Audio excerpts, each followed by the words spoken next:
Captaincy is about making right decision whether on the field or off the field. इसलिए मैं Country Delight पर भरोसा करता हूँ। They deliver 100% pure buffalo milk to my doorstep by 7 AM। Don't just enjoy our matches, enjoy village fresh buffalo milk too. Download the country delight app. Telangana cabinet విస్తరణ జరుగుతోంది. కొత్తగా 3 మంత్రులు తీసుకుంటున్నారు. వాస్తవంగా తెలంగాణ శాసనసభ స్ట్రెంత్ 119, రాజ్యాంగరీత్యా ఉన్న పరిమితి 15%, అంటే 18 మందికి ముఖ్యమంత్రితో సహా అవకాశాలుంటాయి. ఇప్పుడు క్యాబినెట్లో 12 మంది ఉన్నారు. 6 బెర్తులు ఖాళీ ఉన్నాయి, అంటే 6 పదవులు ఖాళీ ఉన్నాయి. కానీ కాంగ్రెస్ హైకమాండ్ 3కి మాత్రమే గ్రీన్ సిగ్నల్ ఇవ్వడంతో వివేక్ వెంకటస్వామి చెన్నూరు ఎమ్మెల్యే, అలాగే శ్రీహరి మక్తల్ ఎమ్మెల్యే, లక్ష్మణ్ కుమార్ ధర్మపురి ఎమ్మెల్యేలకు చోటు దక్కింది. ఈ 3ని క్యాబినెట్ మంత్రులుగా ప్రమాణం చేస్తున్నారు. సో ఇప్పుడు దీని వెనకాల, ఈ మంత్రివర్గ విస్తరణ వెనకాలన్న కీ ఫార్ములా ఏంటి, అసలు ఏ ప్రాతిపదిక పైన ఈ మంత్రివర్గ కూర్పు జరిగింది? కాంగ్రెస్ పార్టీకి ఉన్న పెద్ద ఛాలెంజ్ ఏంటంటే, ఇది ఒక జాతీయ పార్టీ కనుక అనేక పుల్స్ అండ్ ప్రెషర్స్ ఉంటాయి. ప్రాంతీయ పార్టీలనేమో ప్రాంతీయ పార్టీ అధినేత ఎవరికి పదవిస్తే వారు తీసుకుంటారు, మిగతా వారు అసంతృప్తిగా ఏమీ చేయలేరు. కానీ కాంగ్రెస్కి వచ్చే వరకు విపరీతమైన పుల్స్ అండ్ ప్రెషర్స్. ఎన్నికలు గెలవటానికి అవసరమైన వారు వేరుంటారు, ఎన్నికలు గెలిచాక ఈ రకమైన కూర్పు కావాల్సిన అవసరాలు వేరుంటాయి. ఇప్పుడు కాంగ్రెస్ పార్టీలో ఆశావహులు ఎక్కువ, పదవులు తక్కువ. అందుకొరకు ఇంతకాలము క్యాబినెట్ విస్తరణ ఆలస్యం కావటానికి, మరో 3 స్థానాలు ఖాళీ పెట్టడానికి కూడా ఇదే కారణం. 3 స్థానాలు ఖాళీ పెట్టడం ద్వారా ఆశావహులకు, అసంతృప్తి చెందుతున్న వారికి ఆశ కల్పించింది కాంగ్రెస్ హైకమాండ్. తొందరపడకండి, ఇంకా 3 ఉన్నాయి, మీకు ఇస్తానని ఊరిస్తోంది. ఒకటేసారి 6గురిని కనుక సెలెక్ట్ చేస్తే సహజంగానే చోటు దక్కని వారి నుంచి తీవ్రమైన అసంతృప్తి వ్యక్తమయ్యే అవకాశం ఉంది. ఇక డెమోక్రసీలో మనం ఎన్ని చెప్పినా మంత్రివర్గ కూర్పు అనేది మెరిట్ ఆధారంగా జరగదు. ఒకవేళ మెరిట్ ఆధారంగా జరిగితే అది పొలిటికల్ మెరిటే తప్ప వేరే మెరిట్ ఉండదు. ఇప్పుడు తొలిసారి రేవంత్ రెడ్డితో పాటు ప్రమాణ స్వీకారం చేసిన వారందరూ పొలిటికల్ మెరిట్ ఆధారంగా వచ్చారు. అంటే వారి సామాజిక నేపథ్యం, వారి జిల్లా అనే ప్రాతిపదిక కన్నా మల్లుబట్టి విక్రమార్క, ఉత్తమ్ కుమార్ రెడ్డి, కోమటిరెడ్డి వెంకటరెడ్డి, శ్రీధర్ బాబు, వీళ్ళందరూ కూడా, పొంగులేటి శ్రీనివాసరెడ్డి, తుమ్మల నాగేశ్వరరావు, ఇలాంటి వారందరూ కూడా వారు అనివార్యంగా వారికి వారి ప్రాతిపదిక ఏంటంటే వారికున్న రాజకీయ ప్రాబల్యము, వాళ్ళకున్న రాజకీయ ప్రత్యేకత ఆధారంగానే వారు మంత్రులుగా అయ్యారు. సీతక్క కావచ్చు, అందరూ, మీరు ఒక్కరు కాదు, కొండా సురేఖ కావచ్చు, మీరు పొన్నం ప్రభాకర్, నేను అందరి పేర్లు మళ్ళీ చదవాల్సిన అవసరం లేదు, చదవడం లేదు. అందరూ కూడా వారి సామాజిక నేపథ్యము, జిల్లా అనే ప్రాతిపదిక ఉన్న వాళ్ళు సీనియర్ నాయకులు. ఆ సీనియర్ నాయకులు కనుక వాళ్ళందరికీ అవకాశాలు వచ్చాయి. ఇక వాస్తవంగా ఆ కూర్పులో కొన్ని జిల్లాలు, ఇప్పుడు హైదరాబాదు చుట్టూ ఉన్నటువంటి ప్రాంతం కాంగ్రెస్కు పెద్దగా ఎమ్మెల్యేలు రాలేదు, కానీ వారికి ప్రాతినిధ్యము రాలేదు. ఇవి నిజామాబాద్ లాంటి జిల్లాలకు కూడా సరిగా ప్రాతినిధ్యం రాలేదు, ఇప్పటికీ రాలేదు, ఇప్పటికీ కూడా ఈ విస్తరణ తర్వాత. అందువల్ల జిల్లాలు సామాజిక వర్గాల ప్రాతిపదిక కాకుండా రాజకీయ ప్రాధాన్యత రీత్యా వీళ్ళందరూ మంత్రులయ్యారు. ఇప్పుడు సమస్య ఏంటి? ఇక మిగిలిన 6, ఈ 6టితో రాజకీయపరమైన బ్యాలెన్స్ మాత్రమే కాదు, అంటే ఆయా గ్రూపులు, పార్టీల్లో రకరకాల వ్యక్తులు, వారి ఇన్ఫ్లుయెన్సెస్ ఉంటాయి. వాటితో పాటు సామాజిక సమీకరణలు ప్రధానం, అలాగే జిల్లాల వారీగా ఇవ్వాల్సిన ప్రాధాన్యత ప్రధానం. అందుకని ఈక్వల్లీ పాసిబుల్ ఛాన్సెస్ ఉన్నా కూడా కొంతమందికి రాలే.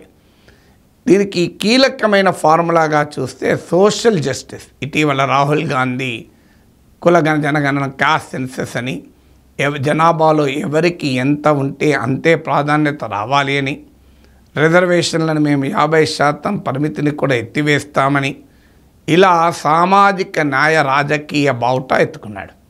సో కాంగ్రెస్ పార్టీకి ఇప్పుడు ప్రధానమైన నెరేటివ్గా దేశవ్యాప్తంగా ఈ సోషల్ జస్టిస్ పాలిటిక్స్లో ప్రధానమైన అంశంగా ఎత్తుకుంది. అందువల్ల క్యాబినెట్ విస్తరణ కూడా అందుకు అనుగుణంగా ఉండాలి అని కండిషన్ అధిష్టానం పెట్టిందని వార్తలు వస్తున్నాయి. అందుకే ఈ ముగ్గురులో 2 ఎస్సీలు, 1 బీసీకి అవకాశం ఇచ్చారు. వాస్తవంగా రాజగోపాల్ రెడ్డి, సుదర్శన్ రెడ్డి లాంటి వారి పేర్లు వినపడ్డా ఈసారి రెడ్లకు ప్రాతినిధ్యం ఇవ్వకూడదు అని. వాస్తవంగా కాంగ్రెస్ పార్టీ నుంచి గణనీయమైన సంఖ్యలో రెడ్లు ఎన్నికవుతూ వస్తారు. ఈసారి కూడా ఎన్నికారు. నాకు గుర్తున్నంతవరకు 26 మంది రెడ్లు ఎమ్మెల్యేలుగా గెలిచినట్టున్నారు. ఇందులో 4 ఇప్పటికే మంత్రులు ఉన్నారు. రేవంత్ రెడ్డి ముఖ్యమంత్రితో సహా, ఉత్తమ్ కుమార్ రెడ్డి, పొంగులేటి శ్రీనివాసరెడ్డి, కోమటిరెడ్డి వెంకటరెడ్డి. సో ఇప్పుడు ఈ 4తో పాటు మీకు ఇంకా కొత్తగా రెడ్లను తీసుకుంటే ఇంబ్యాలెన్స్ వస్తుందని. అందువల్ల కాంగ్రెస్ పార్టీ ఎన్నికల్లో గెలవాలనుకున్నప్పుడేమో రెడ్లకు ఉండే అడ్వాంటేజ్ రెడ్లకు ఉంటుంది కనుక వారికి ఉన్న సామాజిక, రాజకీయ, ఆర్థిక ప్రాబల్యం రీత్యా కాంగ్రెస్ పార్టీలో ఆది నుంచి రెడ్లకున్న పొలిటికల్ క్లౌట్ రీత్యా రెడ్డి ఎమ్మెల్యేలోమో ఎక్కువ మంది ఎలక్ట్ అవుతూ వస్తుంటారు. మంత్రి పదవి ఇచ్చే వరకు బియాండ్ అ పాయింట్ రెడ్లకు ఎలా ఇవ్వాలి అనే మీమాంస మొదలవుతుంది. ఇప్పుడు అదే కనిపించింది వాస్తవంగా. లేకపోతే ఈ విస్తరణలో నిజామాబాద్ జిల్లా నుంచి, ఉమ్మడి నిజామాబాద్ జిల్లా నుంచి ప్రాతినిధ్యమే లేదు కనుక ముఖ్యమంత్రి రేవంత్ రెడ్డికి అత్యంత సన్నిహితుడుగా భావించేటువంటి సుదర్శన్ రెడ్డికి అవకాశం రాలే. సుదర్శన్ రెడ్డి వివాదరహితుడు కూడా. ఆయనకి ఇచ్చినా ఎవరు అభ్యంతరం చెప్పేవాళ్ళు ఉండరు, కానీ రాలే. కారణం ఏంటంటే రెడ్డి కావడమే ఆయన చేసుకున్న పాపం. రాజగోపాల్ రెడ్డి వనరులున్న నాయకుడు, సొంతగా గెలిపించుకునే సామర్థ్యం ఉన్న నాయకుడు. అఫ్కోర్స్ మునుగోడు ఉప ఎన్నికల్లో ఓడిపోవచ్చు, కానీ రాజకీయ ప్రాబల్యం నల్గొండ జిల్లాలో కోమటిరెడ్డి బ్రదర్స్కు ఉన్న ప్రాబల్యం తెలుసు. వాస్తవంగా రాజగోపాల్ రెడ్డి బీజేపీ నుంచి కాంగ్రెస్లో మళ్ళీ చేరినప్పుడే మంత్రి పదవి ఇస్తానని హామీ ఇచ్చారని కూడా అంటారు. సో ఆయన కూడా అనేకసార్లు చెప్పుకున్నారు. కానీ ఆయనకు కూడా ఈ సామాజిక కోణం వల్లనే రాలే. ఇప్పుడు మీకు నల్గొండ జిల్లాలో ఆల్రెడీ కోమటిరెడ్డి వెంకటరెడ్డి ఉన్నాడు. సో జిల్లాలో రిప్రజెంటేషన్ ఉంది, రెడ్లకు రిప్రజెంటేషన్ ఉంది కనుక ఆయనకు రాలే.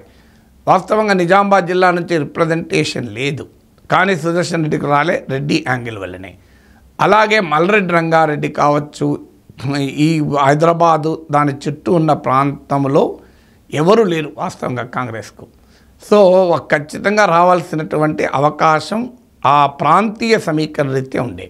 కానీ మళ్ళీ సామాజిక సమీకరణ వల్ల రెడ్లకు చోటు లేదు ఇక అనే కీలకమైన మెసేజ్ హైకమాండ్ నుంచి వచ్చిన నేపథ్యంలో, ఎందుకంటే ఒకవైపు కుల జనగణనము, ఎస్సీ వర్గీకరణ, సామాజిక న్యాయము అంటూ మరోవైపు రెడ్లకే పదవులు ఇస్తే ఎలా అనేటువంటి మీమాంసలో పదవులు అవకాశాలు కోల్పోయిన నాయకులు రాజగోపాల్ రెడ్డి, సుదర్శన్ రెడ్డి, మల్రెడ్డి రంగారెడ్డి.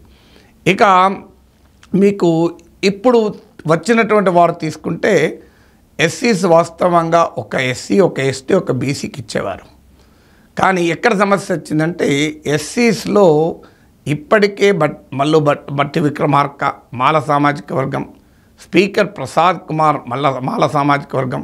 నిజంగా ఈ కులాల మాటలు చెప్పుకోవాలంటే నాలాంటి వాడికి ఇబ్బందే, కానీ మరి రాజకీయాలు దాని ప్రాతిపదిక నడుస్తున్నాయి కదా. You have to analyse politics the way it operates. నాకున్న ఇష్టాలపైన నేను విశ్లేషించలేను కదా. రాజకీయాల్లో ప్రాతిపదికే సామాజిక నేపథ్యం కీలకమైనప్పుడు, నాయకులు బహిరంగంగానే ఆ విషయాలు చెప్తున్నప్పుడు, రాజకీయ పార్టీలు బహిరంగానే మాట్లాడుతున్నప్పుడు విశ్లేషకుడు దాని నుంచి దూరం ఉండలేడు. అందువల్ల సారేంటి కులాలు లెక్కలేస్తున్నాడని ఎవరు అనుకోకండి. నేను కాదు లెక్కలేసేది, పార్టీలు వేస్తున్నాయి కనుక నేను చెప్తున్నాను. I'm only a commentary. Boundary commentary వేసేవాడు బాగా ఆడితే బాగా ఆడినట్టు విశ్లేషిస్తాడు, బాగా ఆడకపోతే ఆడనట్టు విశ్లేషిస్తాడు. స్పిన్ బౌలింగ్ వేస్తే స్పిన్ బౌలింగ్ని విశ్లేషిస్తాడు, మీడియం పేస్ వేస్తే మీడియం పేస్ విశ్లేషిస్తాడు. నేను కాదు కదా బాల్ వేసేది, వేసిన బాల్ను విశ్లేషించను నా పని. ఇప్పుడు ఈ బౌలింగ్ అంతా బ్యాటింగ్ అంతా కులం ఆధారంగానే జరుగుతున్నప్పుడు నేనేం చేయగలను. సో ఇక ఎస్సీ వాస్తవంగా ఎస్సీకి ఒకటి, ఎస్టీకి ఒకటి, బీసీకి ఒకటి ఇచ్చేవారు. కానీ ఎక్కడ సమస్య వచ్చింది అంటే ఎస్సీస్లో మాల, మాదిగ, వర్గీకరణ ఇష్యూ కూడా వచ్చింది. వర్గీకరణ ద్వారా మాదిగ సామాజిక వర్గం సంతృప్తి చెందేలా ప్రయత్నించారు. దేశంలో ముందు వరుసన రేవంత్ ప్రభుత్వం, కాంగ్రెస్ ప్రభుత్వం కూడా ఎస్సీ వర్గీకరణను అమలు చేసింది. కానీ సమస్య ఏంటంటే రాజకీయంగా మాల సామాజిక వర్గం నేతలు కాంగ్రెస్లో బలంగా ఉండడం వల్ల మల్లు భట్టి విక్రమార్క, స్పీకర్ ప్రసాద్ కుమార్, అలాగే పార్లమెంటు సభ్యుల్లో కూడా మల్లు రవి, మీకు పెద్దపల్లి ఎమ్మెల్యే, వీళ్ళంతా కూడా మీరు మాల సామాజిక వర్గం వాళ్ళే ఎక్కువ. సో అందువల్ల మాదిగలకు అన్యాయం జరుగుతుంది అనేది చాలా పెద్ద సమస్యగా ముందుకొచ్చింది. ఒక్క దామోదర్ రాజనరసింహ మాత్రమే మాదిగ సామాజిక వర్గానికి చెందిన వ్యక్తి ఉన్నాడు. ఆయన కూడా సామాజిక నేపథ్యం వల్ల కన్నా మొదటి దశలో పార్టీలో ఉన్న రాజకీయ ప్రాధాన్యత రీత్యా మంత్రి అయ్యాడు దామోదర్ రాజనరసింహ. అందువల్ల ఆయన సామాజిక నేపథ్యం ఇన్సిడెంటల్ ఏంటంటే ఆయనకున్న పొలిటికల్ స్టేచర్. సో ఇప్పుడు అందువల్ల అనివార్యంగా మాదిగల మధ్య బ్యాలెన్స్ చేయాలి కనుక ముగ్గురులో 2 ఎస్సీలకు ఇవ్వాల్సి వచ్చింది. మరి మాలకు ఇవ్వకుండా ఉండి ఓన్లీ మాదిగకి ఇవ్వచ్చు. కానీ వివేక్ వెంకటస్వామి ఉమ్మడి ఆదిలాబాద్ జిల్లాలో కాంగ్రెస్ పార్టీకి వనరులు కల్పించిన నాయకుడిగా బీజేపీ నుంచి కాంగ్రెస్లో చేరినప్పుడు రాజగోపాల్ రెడ్డితో పాటు వివేక్ వెంకటస్వామికి కూడా అధిష్టానం హామీ ఇచ్చింది అన్న ప్రచారం కూడా ఉంది. సో అందువల్ల వివేక్ వెంకటస్వామికి మంత్రివర్గంలో ఆ కుటుంబానికి ఉన్న రాజకీయ నేపథ్యం వల్ల ఆయనకు మంత్రి పదవి ఇవ్వాలి అని అనుకున్నారు. ఆయనకి ఇవ్వాలనుకున్నప్పుడు అనివార్యంగా ఒక మాదిగకి ఇవ్వకపోతే సోషల్ బ్యాలెన్స్ దెబ్బతింటుంది కనుక ఆ ఈక్వేషన్లో ధర్మపురి ఎమ్మెల్యే లక్ష్మణ్ కుమార్ మాదిగ సామాజిక వర్గ నాయకుడు, ముఖ్యమంత్రి రేవంత్ రెడ్డికి సన్నిహితుడు, శ్రీధర్ బాబుకి సన్నిహితుడు కనుక లక్ష్మణ్ కుమార్ ముందుకు వచ్చేసాడు. సో ఇక అంటే వివేక్ వెంకటస్వామికి అధిష్టాన హామీ ఇచ్చిన దాని నేపథ్యంలో, ఎందుకంటే పార్టీ అధిష్టానం ఒక్కసారి హామీ ఇచ్చినప్పుడు వాటిని నిలుపుకునే ప్రయత్నం చేస్తారు. లేకపోతే రేపు భవిష్యత్తులో పార్టీలోకి వచ్చేవారు నమ్మరు, ఏమీ హైకమాండ్ ఏందా అట్లా చెప్తే లాస్ట్కి ఇవ్వరు అని. అందువల్ల ఆ బ్యాలెన్స్ మెయింటైన్ చేసే క్రమంలో వివేక్ వెంకటస్వామికి ఉన్న రాజకీయ ఆర్థిక ప్రాధాన్యత రీత్యా ఆయనకు మంత్రి పదవి ఇవ్వాల్సినప్పుడు ఒకరు ఇన్ అయ్యారు, ఒకరు అవుట్ అయ్యారు. ఇన్ అయిన వ్యక్తి లక్ష్మణ్ కుమార్. ఎందుకంటే మాలకు ఇచ్చినప్పుడు మాదిగకు బ్యాలెన్స్ చేయాలి కనుక అనివార్యంగా ఉమ్మడి కరీంనగర్ జిల్లా ధర్మపురి ఎమ్మెల్యే లక్ష్మణ్ కుమార్కి అవకాశం వచ్చింది. అవుట్ అయింది ప్రేమ్ సాగర్ రావు. వాస్తవంగా కాంగ్రెస్ పార్టీ ఆటుపోట్లు ఎదుర్కొన్న సమయంలో, కాంగ్రెస్ పార్టీ అధికారాన్ని లేకుండా దూరమైన 10 ఏళ్ల సమయంలో, తన సామాజిక వర్గమే రాష్ట్రాన్ని ఏలుతున్న సమయంలో కూడా కాంగ్రెస్ పార్టీకి లాయల్గా ఉన్న నాయకుడు ప్రేమ్ సాగర్ రావు. ప్రేమ్ సాగర్ రావు మళ్ళీ భట్టి విక్రమార్కకు కూడా సన్నిహితుడు. సో భట్టి విక్రమార్క కనుక అవకాశం వస్తే మొదటి పేరు ప్రేమ్ సాగర్ రావు పేరు రాస్తాడు. ఉమ్మడి ఆదిలాబాద్ జిల్లాలో ఒక బలమైన కాంగ్రెస్ నాయకుడు కూడా, మొదటి నుంచి కాంగ్రెస్తో ఉన్నాడు. అందువల్ల ఆ రకంగా ఆయనకు అర్హతలు ఉన్న, రాజకీయపరమైన పొలిటికల్ ఎలిజిబిలిటీ ఉన్న వివేక్ వెంకటస్వామి అక్కడి నుంచి రావడంతో ఆదిలాబాద్ జిల్లా నుంచి ఒకరికి కల్పించాలనే కోట ఆగిపోయింది. అన్నిటికీ మించి ఆయన వెలమ సామాజిక వర్గం కావడము, క్యాబినెట్లో ఆల్రెడీ ఒక వెలమ సామాజిక సమ్మానికి చెందిన నాయకుడు ఉండడము వల్ల అనివార్యంగా ప్రేమ్ సాగర్ రావుకు అవకాశం కోల్పోయింది. సో లేదంటే ప్రేమ్ సాగర్ రావు మంత్రివర్గంలో ఉండాల్సిన వ్యక్తి, ఉండే అవకాశం ఉండే. ప్రేమ్ సాగర్ రావు, రాజగోపాల్ రెడ్డి, సుదర్శన్ రెడ్డి, ఈ ముగ్గురికి నెక్స్ట్ రౌండ్ ఆఫ్ క్యాబినెట్ ఎక్స్పాన్షన్లో స్కోప్ ఉండేటువంటి నాయకుల్లో ఈ ముగ్గురు ఉంటారు. వీళ్ళ మరి ఎంతమందికి వస్తుందో నేను చెప్పలేను. కానీ సో ఇక మాదిగల్ని బ్యాలెన్స్ చేశాక ఎస్టీ, వాస్తవం అయితే ఎస్టీకి ఇవ్వాలి. తెలంగాణ సమాజంలో 10% ఉంటారు ఎస్టీ జనాభా.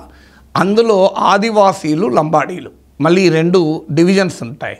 కాంగ్రెస్ పార్టీ గతంలో లంబాడీలకు, ఆదివాసీలకు టికెట్ ఇయ్యక ఎంపీ 2 సీట్లు లంబాడీలకు ఇచ్చిన రోజుల్లో ఆదిలాబాద్ ఎంపీ సీటు బీజేపీకి కోల్పోయిన సందర్భం కూడా ఉంది గతంలో. సో అందువల్ల ఈసారి సీతక్కకు క్యాబినెట్లో మొదటి రౌండ్లోనే వచ్చింది. ఆమెకున్న సామాజిక నేపథ్యం కన్నా కూడా రాజకీయపరమైన ప్రాధాన్యత, ముఖ్యమంత్రి రేవంత్ రెడ్డితో ఉన్న రాజకీయ సాన్నిహిత్యము, ఆమె పార్టీలో ఆమెకున్న పాత్ర రీత్యా ఆమె సీతక్కకు అనివార్యంగా మంత్రి పదవి వచ్చింది. సో అందులో ఇప్పుడు ఆదివాసీకి ఇక అవకాశం లేదు. వాస్తవంగా లంబాడీకి అవకాశం రావాలి. లంబాడీలో తెలంగాణలో ఒక బలమైన సామాజిక వర్గం. సో ఈవెన్ అక్కడ లంబాడీల నుంచి బాగా ఒత్తిడి ఉన్నా బ్యాలెన్స్ చేయలేకపోయారు. ఇప్పుడు వస్తున్న వార్తలు ఏంటి అంటే ఇప్పుడు డిప్యూటీ స్పీకర్ పదవికి డోర్నక్కల్ ఎమ్మెల్యే లంబాడా సామాజిక వర్గానికి చెందిన నాయకునికి డిప్యూటీ స్పీకర్ చేసి బ్యాలెన్స్ చేస్తారు అని అంటున్నారు. సో అలా ఎస్టీ వర్గాన్ని రాజకీయంగా మేము రిప్రజెంట్ చేశాము, అకామిడేట్ చేశామని చెప్పడం. ఇక బీసీలు తెలంగాణ సమాజంలో ఒక బలమైన వర్గం. ఉమ్మడి రాష్ట్ర బీసీ జనాభా వాటా కన్నా తెలంగాణలో బీసీలు ఎక్కువ, 54% వరకు ఉంటారని అంచనా. కానీ రాజకీయ రంగంలో తీసుకుంటే ఇప్పుడు 26 మంది రెడ్డి ఎమ్మెల్యేలు ఉన్నారని చదివాను. బీసీ ఎమ్మెల్యేలు 7 ఉన్నారని చదివాను. నేనేం లెక్కలు వేయలేదు అందరిది, కానీ మీడియాలో వచ్చిన కథనం ఆధారంగా చెప్తున్నాను. ఇందులో ఇప్పటికే 2 బీసీలు మంత్రులుగా ఉన్నారు. మీకు 2 బీసీలు మంత్రులుగా ఉన్నారు, 2 విప్పులుగా కూడా ఉన్నారు. మీకు ఆది శ్రీనివాస్ ఇలా విప్పులుగా కూడా 2 ఉన్నారు. సో 2 మంత్రులుగా ఉన్నారు, పొన్నం ప్రభాకర్ ఇలా. అందువల్ల ఈ వాస్తవంగా బీసీ ఎమ్మెల్యేలు తక్కువే, కానీ జనాభాలో బీసీలు ఎక్కువ. బీసీలకు చట్టసభల్లో స్థానిక సంస్థల్లో రిజర్వేషన్లు ఎక్కువ ఉండాలని కాంగ్రెస్ పార్టీ పోరాటాలు చేసి చట్టాలు ఆమోదించి కేంద్రం కోర్టులో వేసి ఇంత గొల చేస్తున్న టైంలో మంత్రివర్గంలో మరి బీసీలు ఎక్కడ అనే ప్రశ్న అనివార్యంగా ఉత్పన్నమవుతుంది. మాకు ఎమ్మెల్యేలు తక్కువ ఉన్నారు కదా అని అనటానికి వీలుండదు. ఆల్రెడీ పొన్నం ప్రభాకర్, కొండా సురేఖ ఉన్నారు, 2 ప్రామినెంట్ మినిస్టర్సే. కానీ బలమైన సామాజిక వర్గంగా ఉన్న బీసీలలో ఒకరికి రావాలి. ఎవరికి రావాలన్నప్పుడు తెలంగాణలో బలమైన బీసీ సామాజిక వర్గాల్లో ముదిరాజులు ఒకరు. ఈవెన్ ఈటల రాజేందర్ బీఆర్ఎస్ నుంచి వెళ్ళిపోయాక బీఆర్ఎస్పై కూడా తీవ్ర విమర్శలు వచ్చాయి, ముదిరాజులకు ప్రాతినిధ్యం లేదు అని. ఈటల రాజేందర్ రాజకీయ ప్రస్థానం మారినప్పుడు ముదిరాజుల పొలిటికల్ కన్సాలిడేషన్ కూడా ప్రయత్నం జరిగింది. సో ముదిరాజులకు రిప్రజెంటేషను బీసీలో ఇవ్వచ్చు అని అన్నారు. నన్ను వాస్తవంగా ఎలా హోటల్లో ఇంకా ముఖ్యమంత్రి కూడా డిసైడ్ కాకముందు ఒక 2 రోజులు కాంగ్రెస్ ఎమ్మెల్యేలు హోటల్లో ఉన్నారు. అప్పుడు కాంగ్రెస్ హైకమాండ్ ట్రైనింగ్ క్లాసులు పెట్టండి, చాలామంది కొత్త ఎమ్మెల్యేలు వచ్చారు అంటే ఆ లెజిస్లేటివ్ ప్రొసీజర్స్ ఎక్స్ప్లెయిన్ చేయడానికి నన్ను పిలిచారు. సో నేను వెళ్ళి ఈ కౌల్ అండ్ షెగ్దర్ అలా ఇలా ప్రముఖులు రాసిన పుస్తకాలను తీసుకెళ్ళి లెజిస్లేటివ్ ప్రొసీజర్స్ ఏంటి, ప్రాక్టీసెస్ ఏంటి, లెజిస్లేటివ్ కన్వెన్షన్స్ ఏంటి, లెజిస్లేచర్లో ఉండే వివిధ రకాల అంశాలు ఏంటి అని గంటన్నర గంటకు పైగా క్లాస్ తీసుకున్నాను. అప్పుడు నా పక్కనే కూర్చుండే శ్రీహరి. నేను అన్నాను, మీరు మంత్రి కాబోతున్నారు అని ఆ రోజే అన్నాను నేను. ఇవాళ ఈ మంత్రివర్గంలో శ్రీహరి గారికి కూడా తెలుసు, మక్తల్ ఎమ్మెల్యే. నేను ఇంకా స్టేజ్ ఎక్కక ముందు పక్కన కూర్చుంటే అన్నాను, మీరు 110% మినిస్టర్ అవుతారు నాకున్న సమాచారం ప్రకారం అని. ఎందుకు ఈ మాట చెప్తున్నా అంటే అప్పటి నుంచి శ్రీహరి పేరు వినబడుతోంది. ఆయన ఉమ్మడి మహబూబ్నగర్ జిల్లా చెందిన వ్యక్తి, ముదిరాజ్ సామాజిక వర్గానికి ఇవ్వాలనుకున్నప్పుడు ఇక వేరే ఆలోచన కూడా లేదు. ఆయన పేరుకు కాంపిటీషన్ కూడా లేదు. అందువల్ల కర్ణాటక బార్డర్ మల్లికార్జున్ ఖర్గేతో కూడా సన్నిహిత్యం ఉంది అని అంటారు. సో అందువల్ల అన్నిటికన్నా ముఖ్యంగా ఆయనకున్న సామాజిక నేపథ్యం రీత్యా ఆయన పేరు డే 1 నుంచి వినబడుతుంది. యాక్చువల్గా మొదటి క్యాబినెట్లోనే ఉండాలి అని అన్నారు. కానీ మొదటి క్యాబినెట్లో ఈ సామాజిక సమీకరణలు, జిల్లాల సమీకరణల కన్నా పొలిటికల్ క్లౌట్ ఆధారంగా మాత్రమే మంత్రి పదవులు వచ్చారు. సో అందువల్ల దాంట్లో శ్రీహరికి రాలే. అందువల్ల ఇప్పుడు అనివార్యంగా శ్రీహరి మంత్రి అయ్యారు. ఎక్కడ ఆయనకు పోటీ కాంపిటీషను ఏది లేదు. సో ఇక ఇచ్చిన మంత్రులకు సంబంధించి లెక్కలు ఇవి. ఇక ఆశించిన వారు కూడా ఉన్నారు. ముఖ్యంగా ముస్లిం సామాజిక వర్గానికి ఇప్పటికీ లేదు. అయితే కాంగ్రెస్ పార్టీకి ముస్లిం ఎమ్మెల్యేలు కూడా లేరు. అదొక అడ్వాంటేజ్ కూడా. ఎమ్మెల్యే కనుక ఉంటే ఏ ఒక్క ఎమ్మెల్యే గెలిచినా కూడా కాంగ్రెస్ పార్టీ నుంచి మినిస్టర్ అయ్యేవారు.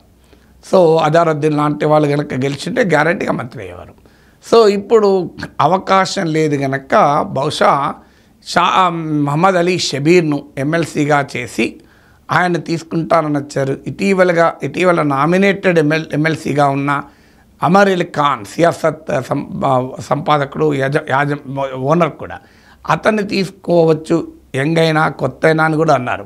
బట్ ఎలాగూ ఎమ్మెల్యే లేరు గనక దాన్ని పక్కకు పెట్టారు. ఆల్రెడీ షబీర్ అలీకి మంత్రి క్యాబినెట్ హోదా ఇచ్చి సలహాదారుగా పెట్టుకున్నారు. సో అలా అడ్జస్ట్మెంట్లు చేసుకున్నారు. ఇలా మీకు ఒక్కొక్క మంత్రివర్గ సభ్యుడిని తీసుకోవటానికి అనేక రకాల కాంబినేషన్స్. ఇప్పుడు హైదరాబాద్ నుంచి ఇంకా రిప్రజెంటేషన్ లేదు, చాలా కాలంగా వెయిట్ చేస్తున్నారు.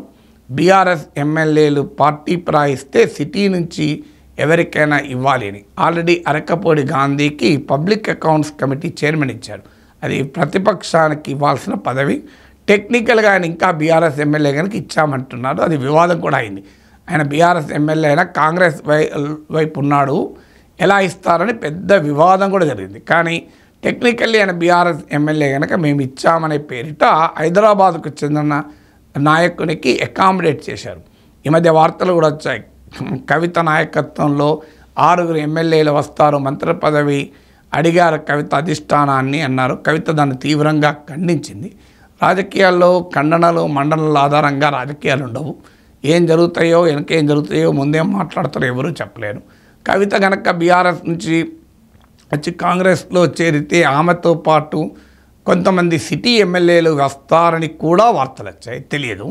బట్ ఏదన్నా హైదరాబాద్ ఎమ్మెల్యేల రాక కొరకు కాంగ్రెస్ నిరీక్షిస్తూ ఒక సీటు ఖాళీ పెట్టినట్టుగా కనబడుతుంది హైదరాబాద్ నుంచి. సో మరి అక్కడి నుంచి ఎవరు వస్తారు, ఎవరు ఫిలప్ చేస్తారు అనేది మనము చెప్పలేం.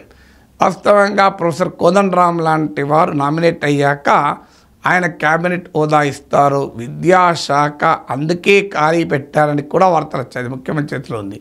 కానీ కాంగ్రెస్ పార్టీలోని ఇంత పోటీ, ఇంత రాజకీయ సామాజిక జిల్లాల సమీకరణలో ఇక కోదండరామ్ సార్కి అవకాశం వచ్చేది కనబడలేదు. సో అందువల్ల మంత్రివర్గ కూర్పు అనేది ఇది వెరీ వెరీ ఛాలెంజింగ్ టాస్క్. ఎందుకంటే అనేక రకాల రాజకీయ సమీకరణలను, మీరు కులాల సమీకరణలను, జిల్లాల సమీకరణలను అకామిడేట్ చేసుకుంటూ వెళ్ళాలి. సో ఈ ప్రాసెస్లో డెఫినెట్గా కొంతమందికి అవకాశాలు వస్తాయి, కొంతమందికి రావాల్సిన అవకాశం రాజకీయంగా ఉన్నా ఇతర కారణాలు ఎత్తిపోతాయి. అలా రాజకీయంగా అవకాశం ఉండి సామాజిక కారణాల రీత్యా మంత్రులు కాని నాయకులు రాజగోపాల్ రెడ్డి, సుదర్శన్ రెడ్డి, ప్రేమ్ సాగర్ రావు ప్యూర్లీ సామాజిక కారణాల రీత్యా వారికి మంత్రి పదవి రాలే. అలా సామాజిక కారణాల రీత్యా మంత్రి పదవులు వచ్చిన వాళ్ళు ఉంటారు, సామాజిక కారణాల రీత్యానే మంత్రి పదవి రాకుండా ఉన్న వాళ్ళు ఉంటారు.